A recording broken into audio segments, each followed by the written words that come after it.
I bring everyone who has ever been kind to me with me.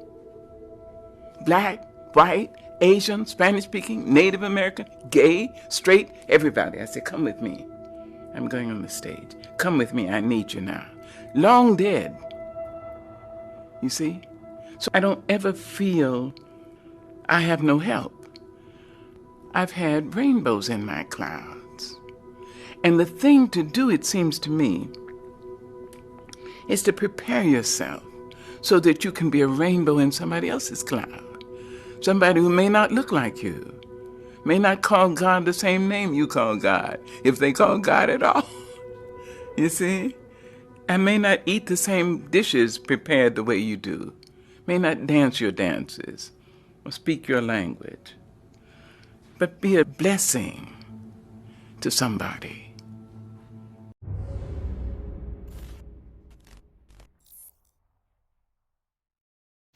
Hi guys, it's Sunday. It's been a week.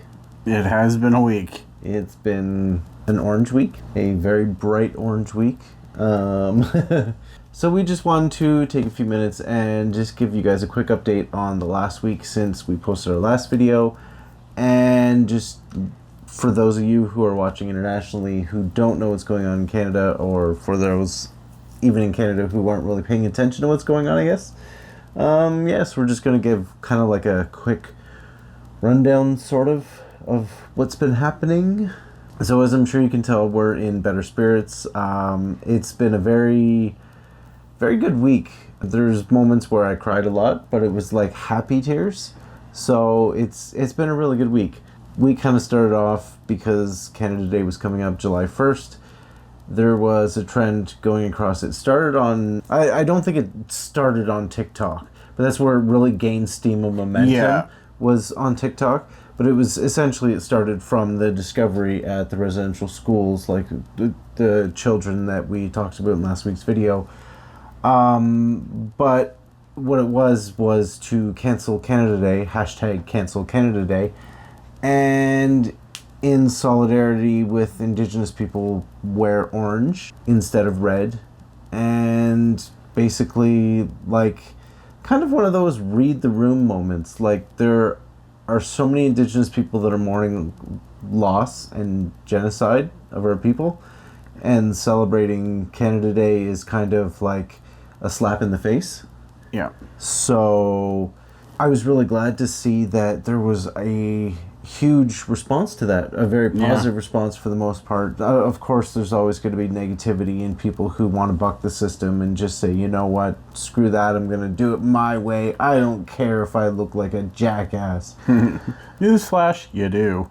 So there was a lot of smaller marches that were arranged for like 100, 200, just a few hundred people, and in several circumstances, several instances, several thousand people showed up. I believe in London, Ontario, 10,000 people showed up. There was a lot of instances like that. There was a march in Brantford for the Mohawk Institute, the one that my great-grandfather went to. They had estimated between 80 and 200 people were going to show up, and I think they said around 2,000 and 3,000 people showed up. Very, very positive, overwhelming response. And so there was one meme in particular that actually made me bawl my eyes out. I started reading it to Ken, and I just, here, you read it, and I just shoved the phone in his face and let him read it. So that's this one here, and it was absolutely incredible, and just kind of speaks on the whole nature of everything. Like, we're all a community. We all gotta watch each other's back. We all gotta be allies for one another. So it was just incredible. Other than that, a lot of it was a lot of joy and happy tears. And yeah, you know, other than the statue toppling. Oh, well, that's part of the joy. So in Manitoba, at one of the marches, they ended up toppling a statue of Queen Victoria, and I believe a statue of Queen Elizabeth. Yes. And there was a video that was going around on TikTok. I should have done a screen record, but I didn't think of it at the time. I couldn't save the video either, but It was basically somebody with a hatchet trying to Chop off Queen Victoria's head. essentially dehead her. What is it? Behead, yeah. Behead. Wow. So the video was basically somebody with a hatchet trying to behead Queen Victoria, and in the background, all you hear is somebody yelling, "Yeah, chop her fucking head off!" But it got taken down, so Of course it did. that's disappointing. But it was hilarious, hysterically hilarious. I mean, she's the epitome of colonizer because she literally never even set foot in Canada through her entire reign. Yeah, Queen Elizabeth has, but Queen Victoria never did. yeah. And there was a statue of Captain Cook, whose statue was thrown in the bay. And in retaliation, one of our totem poles was torched. It was the Malahat totem pole in BC. And fortunately, it got discovered right away, and they were able to extinguish it before. So there's damage to like the bottom section of it, but that is basically the extent of it. Yeah. And those are sacred objects to the people of that area. So Well, there was, when we were trying to find information on this, there was actually I believe it was a 135-year-old totem pole that was torched like 5 years ago out in BC. Like, if you look into the systemic racism in Canada, it's there. The evidence is there. yeah, Canada is just better at hiding it than the U.S. is, but it's absolutely still there. On Canada Day, or rather, let me rephrase that, on July 1st, there was some sacred ceremonial land torched in the I apologize if I mispronounce this, the Siksika First Nation in Alberta. And fortunately, they caught the guy. So he's being charged with arson charges, and there was no extensive damage to anything other than like the land itself. Thank God. But I believe that was where one of the recent findings were for residential schools. Yeah, I think it was close by. I can't remember which reserve it was, but It's just, it's appalling. yeah. We've come across a few on TikTok that are very vocal about their opinions, and it's kind of gross and it's kind of sad, but it is what it is.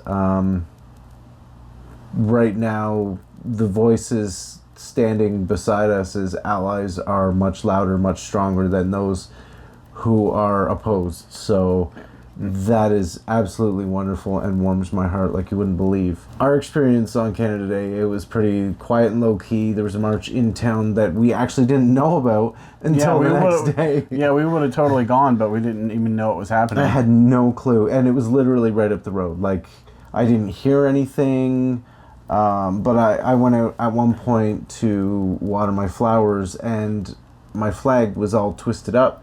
So we took it down for a moment to fix it. Yeah, we should clarify that's the Iroquois Six Nations flag. Yeah, yes. I was not flying a Canada flag this year. I don't know when I'll be putting the Canada flag back up. I think it's going to be a while. But, yeah, so we had taken it down for a moment to untangle it, and we were in the process of putting it back up. I was in this orange shirt, and I was watering my flowers and stuff on the front porch, and some old man on a bike drove past, looked directly at us, saw us hanging the flag. "Happy Canada Day, eh?" And then, of course, when we just glared at him and didn't respond, he muttered something under his breath. Not really sure what it was. Honestly, at this point, don't really give a fuck, because fuck him. It's not going to ruin my day. But other than that, like, it's been pretty respectful. Yeah, it really has.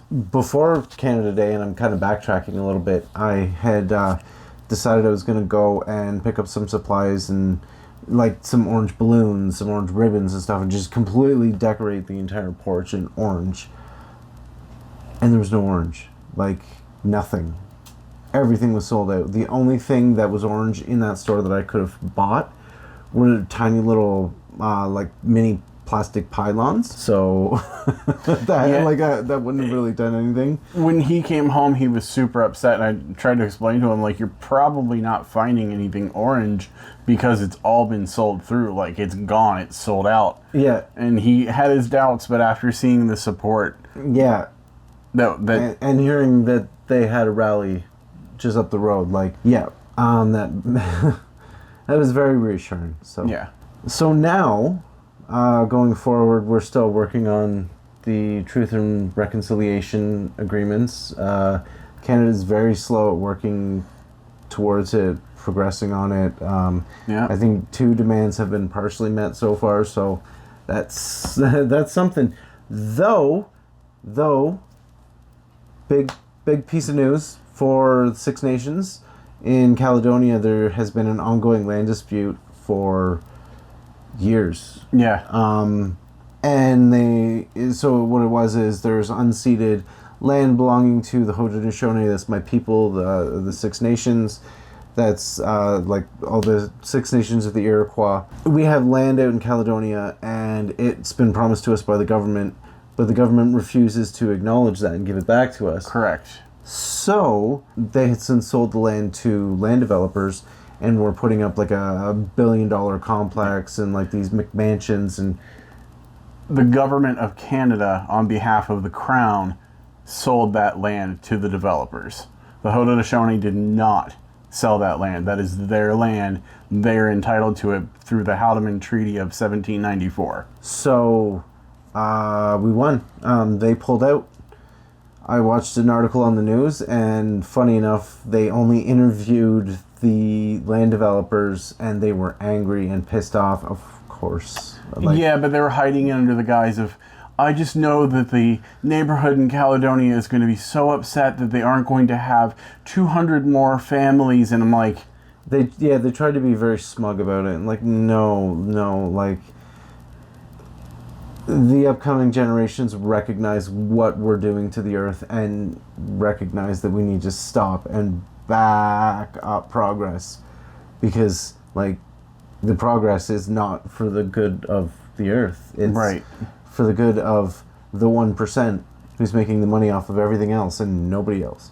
So, and to kind of interject something in here, because I know that a little bit of this language might have been confusing. Haudenosaunee is the proper name for what I call the Iroquois, what he calls the Iroquois. It's just different pronunciations of the same word. Yeah, and it essentially means the people of the Longhouse. Yeah, and more specifically, he's Mohawk, which is the people of the Flint. Yes.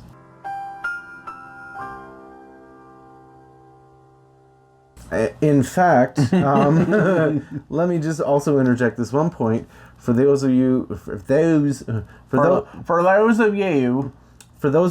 have been watching us for a while or know us personally, when we got married, we took a bunch of photos down at Queenston Heights Park, which has been built back up in memorial of the War of 1812. It's basically an entire park that's been done with statues and walkways and landscaping and foliage to honor the Iroquois. Yeah. For our efforts in the War of 1812.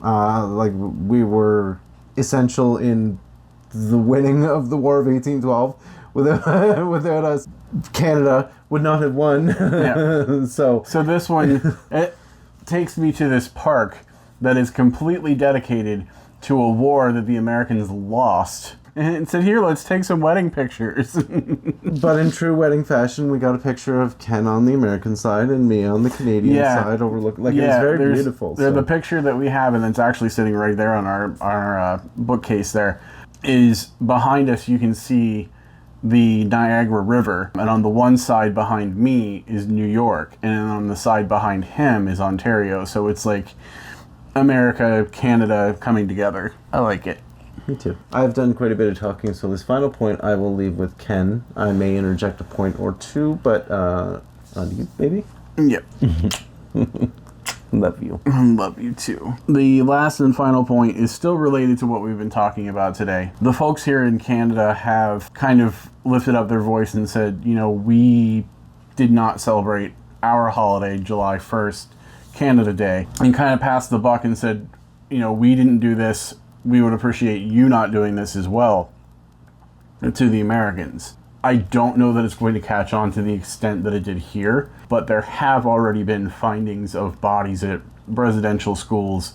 In the U.S., they're usually referred to as boarding schools, but basically in solidarity. I know I will be in Orange and not partaking of festivities. I mean, not that hard for me to not partake in Independence Day festivities when I live in Canada, but regardless of that fact, I wouldn't be partaking, and it just doesn't sit right to partake for me personally, because we're discovering a genocide that the native people have, of course, known about the whole time, but most of the rest of the population had no idea. And it just doesn't feel right to me to celebrate a country that would have participated and supported those atrocities. So for me personally, I guess you would say it's a cancel 4th of July, cancel Independence Day. I would encourage you to participate as well if this is something that is important to you. It's very important to us for obvious reasons, but I would encourage you to participate if you so choose. And I don't really know how to kind of wrap this up, so I'm just going to leave it at that. So, if you're looking for a birthday to celebrate and you want to be an ally and not celebrate July 4th and not celebrate Canada Day, how about on Monday you turn around and send this guy a message and wish him a happy birthday? Because I'll be Monday! I'll be 472 years old. And he doesn't look a day over 375. It's true. It's my beauty regime. You took the potion. Happy birthday, old man. Mm-hmm. Wait, he's 6 months older than me, I just want you to know. But this means that starting on Monday, we'll be the same age for 6 months. Yes. So I won't get to make all the oldie Han references or call you Old Man River or walk into the room that you're in and say, "Oh, look, it's Geriatric Park." I'm sure you still will anyway. Probably. Anyway, so I think that's going to do it for us this week, guys. Don't forget to like, share, and subscribe. Don't forget to hit the notification bell so that way you can be alerted when we post a video. Derek, Greg, and Steve, of course, post on Monday. Ed posts on Wednesday. And Derek and Greg are streaming on Twitch. That's twitch.tv/Men of the Den. As well, Ed is also still streaming on Twitch, so that is twitch.tv/EdCulp. And anything else we want to add, or is that it? Nope, I think that's about it. Alrighty. See you guys next week. Bye. Bye.